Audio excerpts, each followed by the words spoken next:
Hello दोस्तों, welcome back to my YouTube channel agri सार with BC. तो friends, आज हम आप लोगों का जो सेकेंड सेमेस्टर का पेपर होने वाला है सॉइल एंड वाटर कंजर्वेशन का, उसके लिए बहुत ही मोस्ट इम्पॉर्टेंट क्वेश्चन की सीरीज़ लेकर आए हैं। मैं यह 100% कह सकता हूं कि इस मेरे क्वेश्चन सीरीज़ से आपके एग्ज़ाम में कल 40 से ज़्यादा प्रश्न सेम टू सेम ऐसे ही पूछे जाएंगे। तो इसे आप ज़रूर देख के जाइएगा, कई बार देख के जाइएगा, और साथ ही में आप अपने दोस्तों के पास भी इसे शेयर करिएगा। तो चलिए फ्रेंड्स, बिना किसी देरी के क्वेश्चन स्टार्ट करते हैं। क्वेश्चन नंबर 1 दिया गया है, फादर ऑफ सॉइल कंजर्वेशन। तो फादर ऑफ सॉइल कंजर्वेशन जो है वो H.H. बेनेट हैं। अगला क्वेश्चन है, भूमि संरक्षण संबंधी अनुसंधान कार्य किसके द्वारा किए गए हैं? तो ये किए गए जर्मन वैज्ञानिक वोल्नी द्वारा 1877 से 1885 के बीच। अगला क्वेश्चन है, USDA द्वारा भूमि सुरक्षा संबंधी नीति घोषित की गई, तो वो 1907 में घोषित की गई। और अगर यहाँ पर USDA का फुल फॉर्म पूछे तो वह होता है United state department of agriculture. अगला क्वेश्चन है, सोयल कंजर्वेशन सर्विस कब लागू की गई? तो यह लागू हुई थी 1935 में। और किसके द्वारा अगर पूछे तो यह H.H. बेनेट द्वारा लागू हुई। अगला क्वेश्चन है, भारत में फर्स्ट सोयल कंजर्वेशन लॉ कब पास हुआ? तो यह 1904 में पास हुआ था, वो भी पंजाब में। अगला क्वेश्चन है, महाराष्ट्र में सोयल कंजर्वेशन लॉ कब पास हुआ? तो महाराष्ट्र में सोयल कंजर्वेशन लॉ जो 1942 में पास हुआ था। अगला क्वेश्चन है, तमिलनाडु में सोयल कंजर्वेशन लॉ कब पास हुआ? तो तमिलनाडु में यह पास हुआ था 1949 में। अगला क्वेश्चन है, यूपी में सोयल कंजर्वेशन वर्क स्टार्ट हुआ? तो यह स्टार्ट हुआ था 1884 से। यह आपके एग्जाम के लिए बहुत इंपॉर्टेंट क्वेश्चन है। अगला क्वेश्चन दिया गया है, यूपी में सोयल कंजर्वेशन के फादर। तो यूपी में सोयल कंजर्वेशन के फादर हैं डॉक्टर A.D. खान। अगला क्वेश्चन है, सेंट्रल सोयल कंजर्वेशन बोर्ड की स्थापना हुई थी? तो वह हुई थी 1953 में। और यह कहाँ पर है? तो लखनऊ में है। ऑल इंडिया में कितने सेंट्रल एजुकेशनल सेंटर की स्थापना हुई? तो यहाँ पर आपका 9, ऑप्शन 9 जो है राइट हो जाएगा। अगला क्वेश्चन दिया गया है, मध्य प्रदेश के दतिया में कब प्रशिक्षण केंद्र स्थापित किए गए? तो जो है ये 1988 में 86 में किए गए। अगला है, उड़ीसा में पोरापुर में कब प्रशिक्षण केंद्र स्थापित किए गए? तो यह 1992 में स्थापित किए गए। अगला क्वेश्चन दिया गया है, स्प्लेश इरोजन द्वारा ढालू भूमि में कितनी मिट्टी बह जाती है? तो वह बह जाती है 25 टन पर हेक्टेयर। अगला क्वेश्चन, बीहड़ क्षेत्र कितने क्षेत्र में फैला होता है? तो यह है 40 लाख हेक्टेयर। अगला क्वेश्चन दिया गया है, भारत में प्रतिवर्ष कितना मृदा अपरदन होता है? तो इसका आपका ऑप्शन नहीं, इसका हो जाएगा 533.4 करोड़ टन। अगला क्वेश्चन है, मृदा क्षरण की वर्तमान दर क्या है? तो यहाँ पर हो जाएगा 16.33 ton per hectare per year. अगला क्वेश्चन है, मृदा क्षरण की अनुमानित औसत दर कितनी है? तो वह है 4.5 से 11.5 ton per year per hectare. अगला क्वेश्चन दिया गया, फुल नेम ऑफ USLE। तो इसका जो फुल फॉर्म होता है वो होता है यूनिवर्सल सॉइल लॉसेस इक्वेशन। और इसका फार्मूला होता है A = RKLSCP। यह आपके एग्जाम के लिए बहुत ही इंपॉर्टेंट क्वेश्चन है। अगला क्वेश्चन दिया गया, the formula of factor affecting of water erosion. तो इसका फार्मूला होता है E = F ब्रैकेट में CTVSH। यह भी आपके एग्जाम के लिए बहुत ही इंपॉर्टेंट है। अगला दिया गया, रील इरोजन में मृदा ढाल होती है? तो वह होती है 1 से 6%। अगला क्वेश्चन, फर्स्ट विंड ब्रेक किस दिशा में लगाए जाते हैं? तो जो फर्स्ट नहीं, विंड ब्रेक किस दिशा में लगाए जाते हैं? तो विंड ब्रेक जो है उत्तर से पश्चिम में लगाए जाते हैं। अगला है, V आकार की अवनालिका बनने की संभावना कहाँ पाई जाती है? तो यह हिली एरियाज में यानी पहाड़ी क्षेत्रों में पाई जाती है। अगला क्वेश्चन है, the correct sequence of water erosion. तो वाटर इरोजन का जो करेक्ट सीक्वेंस होता है वह होता है स्प्लेश सीट रेल गली इरोजन। इसका जो है आप याद कर सकते हैं SSRG की ट्रिक से। अगला क्वेश्चन है, जल संग्रहण शब्द को सर्वप्रथम किसने दिया? तो यह दिया था आपके H.J. गेडीज ने। अगला क्वेश्चन, गली erosion is a advance stage of. तो गली इरोजन जो है वह रील इरोजन की एडवांस स्टेज होती है। अगला क्वेश्चन है, वेदिकायान में उपयुक्त ढाल होता है? तो यह 16 से 33% होता है। अगला क्वेश्चन है, बड़ी अवनालिका की गहराई होती है? तो यह होती है मोर देन 5 मीटर। अगला क्वेश्चन है, 7.7 मीटर पर सेकंड की गति वाली बूढ़ अपने भार का कितना गुना बल पैदा करती है? तो 14 गुना।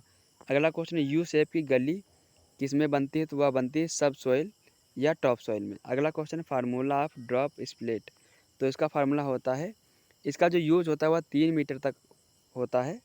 और फार्मूला होता है Q = 0.10171 LH 3/2 या H/√H। अगला क्वेश्चन है सूट स्पिलवेन, तो यह एक खड़े ढाल के नीचे पानी उतारने के लिए यूज़ किया जाता है। अगला जो यहाँ पर बहुत ही आपके एग्ज़ाम के लिए इम्पोर्टेंट रिसर्च इंस्टीट्यूट दिए गए हैं, तो इनमें से 2 या 3 एक जो है रिसर्च इंस्टीट्यूट पूछे जाने के बहुत ही संभावना है। तो देखते हैं।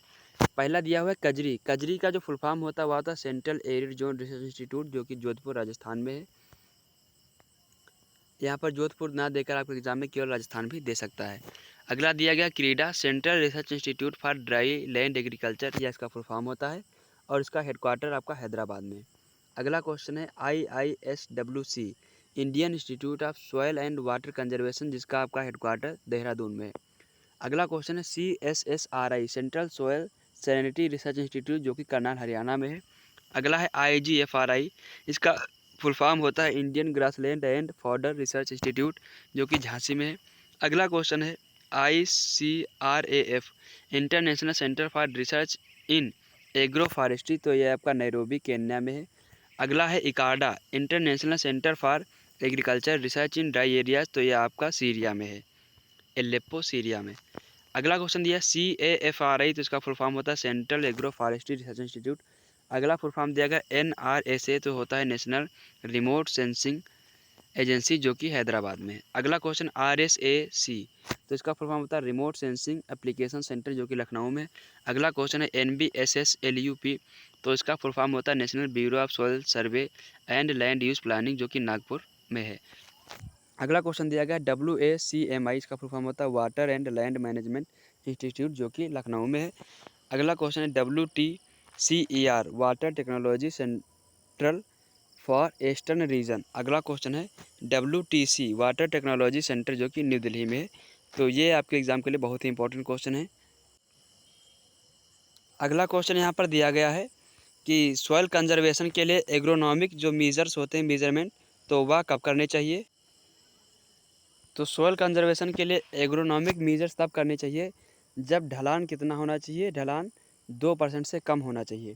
और एग्रोनॉमिक मेजर्स में क्या क्या आता है, आपके एग्ज़ाम में यह पूछा जा सकता है कि निम्नलिखित में से कौन सा एग्रोनॉमिक मेजर का एग्जाम्पल है। तो उसमें आपका हो जाएगा contour cultivation, mulching, strip cropping, ये सभी आपके एग्रोनॉमिक मेजर्स में आते हैं। अगला दिया गया है मैकेनिकल मेजर। अगर आपसे पूछे कि मैकेनिकल मेजर कब करने चाहिए, तो मैकेनिकल मेजर करने चाहिए आपके जब जो है आपका ढलान 2% से ज़्यादा होना चाहिए। ये केवल आप इतना ही याद कर लीजिएगा इसमें, बाकी बहुत ज़्यादा इंपॉर्टेंट नहीं है। मैकेनिकल मेजर जब 2% से ज़्यादा स्लोप होना चाहिए और एग्रोनॉमिक मेजर जब 2% से कम स्लोप होना चाहिए। तो मैकेनिकल मेजर्स में आपका क्या क्या आता है, उसमें आता है कंटूर बंडिंग।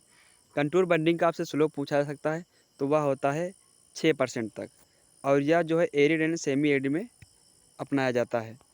और अगला है ग्रेडेड बंडिंग। तो ग्रेडेड बंडिंग में भी आपसे स्लोप पूछा जा सकता है, तो वह होता है 2 से 10%। अगला और contour and graded bunding mostly used in India, आपसे यह भी पूछा सकता है कि जो है इंडिया में मोस्टली कौन सा मेजर यूज़ किया जाता है, तो आपका कंटूर एंड ग्रेडेड बंडिंग। अगला है सब सॉइलिंग। तो सब सॉइलिंग क्या होता है कि 30 से 60 सेंटीमीटर गहराई तक 90 से 80 सेंटीमीटर की इंटरवल पर सब सॉइलर द्वारा हार्ड जो आपकी परत होती है उसको तोड़ना। अगला है broad bed and furrow system. तो यह भी आपका एक मैकेनिकल मेजर्स का एक मेथड है। अगला दिया हुआ है बेंच टेरेसिंग। तो बेंच टेरेसिंग का आपका स्लोप बहुत ही पूछा जाता है, तो यह होता है 16 से 33%। अगला दिया गया है जिंक टेरेसिंग। तो इसका स्लोप होता है 3 से 10%।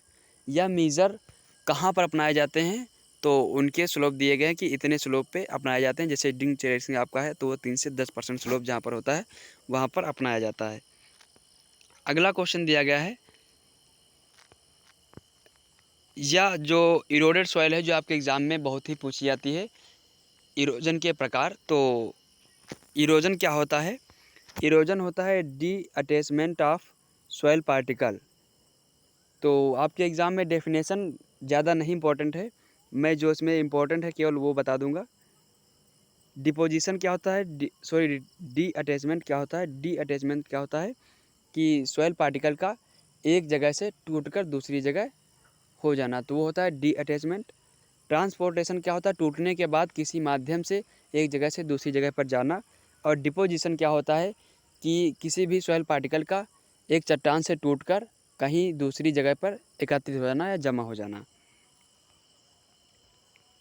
अगला यहाँ पर दिया गया है इरोजन के प्रकार। तो इरोजन दो प्रकार का होता है, एक होता है नेचुरल इरोजन, एक होता है एसिलरेटेड। तो जो नेचुरल इरोजन होता है वह स्लो प्रोसेस होती है, और इसमें जो है यह लेस डेंजरस होता है। और जो एसिलरेटेड इरोजन होता है यह बहुत ही फास्ट होता है, या बहुत ही डेंजरस होता है। बाकी आप इसमें आपका यह बहुत ही एग्जाम्पल जो है इम्पोर्टेंट है। जो इसमें इम्पोर्टेंट है वही हम केवल आपको बताएंगे। टाइप ऑफ वाटर इरोजन, यह आपके एग्जाम के लिए बहुत ही इंपॉर्टेंट है। तो वाटर इरोजन जो होता है उसमें पहला प्रकार इसका होता है स्प्लेश इरोजन। स्प्लेश को रेन ड्रॉप इरोजन भी कहते हैं। तो इसमें क्या होता है, जब वर्षा की बूंद ज़मीन पर गिरती है तो उससे जो इरोजन होता है उसे स्प्लेश इरोजन कहते हैं। इसके बाद है सीट इरोजन। सीट इरोजन क्या होता है, जब पूरी सॉइल की परत एक साथ एक जगह से दूसरी जगह पर कटकर चली जाती है उसे कहते हैं सीट इरोजन। और सीट इरोजन को हम फार्मर की डेथ भी कहते हैं। यह आपके एग्ज़ाम के लिए बहुत ही इंपॉर्टेंट है। इसके बाद तीसरा है रील इरोजन।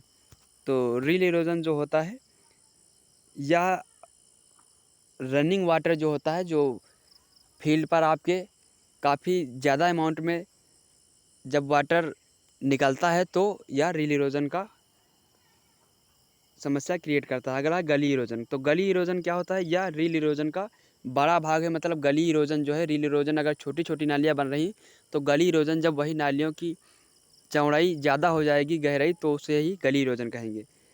अगला है रिवाइन स्ट्रीम, रिवाइन या चैनल इरोजन। तो यह भी आपका गली का बहुत ही बड़ा भाग जो होगा उसे हम रिवाइन इरोजन कहेंगे। तो यहाँ पर इसका सीक्वेंस आपका बहुत ही इंपॉर्टेंट है, और कौन कौन सा इसके जो है टाइप्स हैं वाटर इरोजन के, यह बहुत ही इंपॉर्टेंट है। और आपसे यहाँ पर ये पूछा जा सकता है कि जो है स्प्लेश इरोजन की एडवांस स्टेज क्या है या अगली स्टेज क्या है, तो होती है सीट इरोजन। और सीट इरोजन की रील इरोजन, रील इरोजन की गली इरोजन। तो इस प्रकार से भी आपका क्वेश्चन पूछा जा सकता है। अगला क्वेश्चन दिया गया विंड इरोजन। तो विंड इरोजन जो है तीन प्रकार का होता है, saltation, suspension and surface creep. तो साल्टेशन जो होता है वह होता है जिसका पार्टिकल साइज होता है 0.1 टू 0.5 mm, उस पार्टिकल साइज में होता है साल्टेशन। सस्पेंशन जो होता है जिसका साइज होता है मोर देन 0.1 mm। और सरफेस क्रीप होता है जिसका आपका पार्टिकल साइज होता है 0.5 टू 1 mm। यह आपके एग्ज़ाम के लिए बहुत ही इंपॉर्टेंट है। अगला क्वेश्चन दिया गया फैक्टर काजिंग इरोजन। तो इरोजन को आपके करने के जो फैक्टर होते हैं वह होता है आपका रेनफॉल एंड विंड, हवा और जो आपकी वर्षा होती है, वह दो फैक्टर होते हैं। और टोपोग्राफी जो होती है आपकी सॉइल की, जैसे अगर भूमि आपकी ऊबड़ खाबड़ है तो वहाँ पर इरोजन कम होगा, अगर फ्लैट है तो वहाँ पर इरोजन ज़्यादा होगा। जैसे अगर आपकी भूमि फ्लैट है मतलब समतल है तो वहाँ पर विंड इरोजन आपको ज़्यादा देखने को मिलता है। अगला क्वेश्चन दिया गया है इरोडिबिलिटी। तो इरोडिबिलिटी की आपके एग्ज़ाम में डेफिनेशन बहुत ही इंपॉर्टेंट है। तो इरोडिबिलिटी क्या होती है, वह होती है soil erodibility is the major of low soil erodibility is a measure of how easily soil particles are detached carried away by wind। या आप इसे छोटी सी भाषा के रूप में ऐसे याद कर सकते हैं।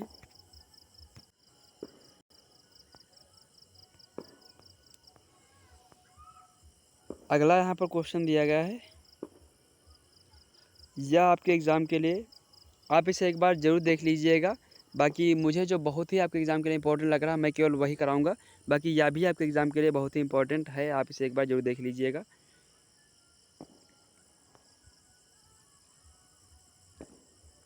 जहाँ पर आपका जिस सॉइल की कैटायन एक्सचेंज कैपेसिटी ज़्यादा होती है वहाँ पर सॉइल इरोजन कम होता है। जहाँ पर सॉइल की जो है कैटायन एक्सचेंज कैपेसिटी कम होती है वहाँ इरोजन ज़्यादा होता है। जहाँ पर सोडियम आपका ज़्यादा होता है वहाँ इरोजन ज़्यादा होता है। जहाँ पर हाइड्रोजन, पोटेशियम, मैग्नीशियम, कैल्शियम ज़्यादा होता है वहाँ पर इरोजन कम होता है। ऑर्गेनिक मैटर अगर ज़्यादा होगा तो इरोजन आपका कम होगा, ऑर्गेनिक मैटर अगर कम होगा तो इरोजन ज़्यादा होगा।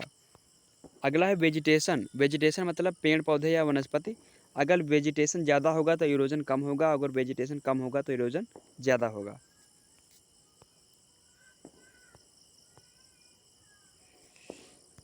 इरोजन के जो हार्मफुल इफ़ेक्ट होते हैं वो क्या होते हैं कि सॉइल फर्टिलिटी जो है कम हो जाती है, वाटर टेबल कम होता है, और गली जो होती हैं आपकी नालियाँ वो बन जाती हैं। इनका मैनेजमेंट हम कैसे कर सकते हैं, तो उसके लिए यहाँ पर कंटूर कल्टीवेशन कर सकते हैं, क्रॉप रोटेशन कर सकते हैं, स्ट्रिप क्रॉपिंग कर सकते हैं, टेरेसेस कर सकते हैं, वेजिटेशन कर सकते हैं। तो ये सभी मेथड अपनाए जा सकते हैं। अगला यहाँ पर दिया गया है कि 12 टन पर हेक्टेयर अगर इरोजन होता है तो उसे नेचुरल, तथा इससे ज़्यादा होता है तो उसे एसिलरेटेड इरोजन कहते हैं। तो यह भी आपके एग्ज़ाम के लिए बहुत ही इंपॉर्टेंट क्वेश्चन है। तो फ्रेंड्स, इतना ही आपके सेकेंड सेमेस्टर के एग्ज़ाम के लिए मैटर है, जो कि आपके एग्ज़ाम के लिए बहुत ही इंपॉर्टेंट है। तो इसे आप कई बार देख के एग्ज़ाम देने जाइएगा, और साथ ही में इसे आप अपने दोस्तों के साथ ज़्यादा से ज़्यादा शेयर करिएगा। मिलते हैं नेक्स्ट वीडियो में। धन्यवाद।